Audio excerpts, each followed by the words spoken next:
निर्भीड निरपेक्ष वृत्तांकनाचा बुलंद आवाज MK न्यूज 24 तास संगमनेर।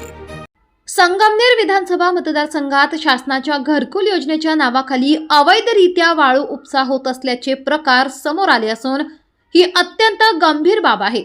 अशा पद्धतीने गौण खनिजांचे उत्खनन करणारी व्यक्ती कोणत्याही पक्षाशी संबंधित असली तरी तिची कोणतीही गय न करता कठोर कारवाई करावी, अशा सक्त सूचना आमदार अमोल खताळ यांनी महसूल व पोलीस अधिकाऱ्यांना दिल्या आहेत।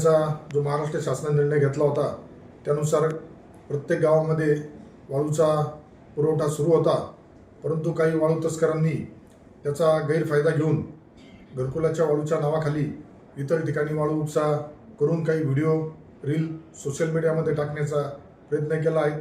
त्यांच्यावरती कठोर कारवाई करण्याच्या सूचना राज्याचे जलसंपदा मंत्री आदरणीय आमदार राधाकृष्ण विखे पाटील साहेब तसेच माझ्या वतीने महसूल प्रशासन आणि पोलीस प्रशासनाला देण्यात आले आहेत।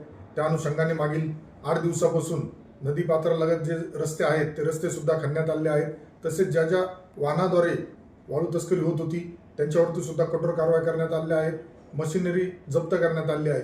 त्यामुळं यापुढील कालावधीमध्ये संगमनेर मतदारसंघामध्ये कुठल्याही प्रकारचं अवैध गौण खनिजाचं उत्खनन जर करताना तो कुठल्याही पक्षाचा कार्यकर्ता असेल त्याच्यावरती कठोर कारवाई करण्यात येईल, तशा सूचना पोलीस प्रशासन आणि महसूल तसेच परिवहन विभागाच्या अधिकाऱ्यांना सुद्धा देण्यात आल्या आहेत।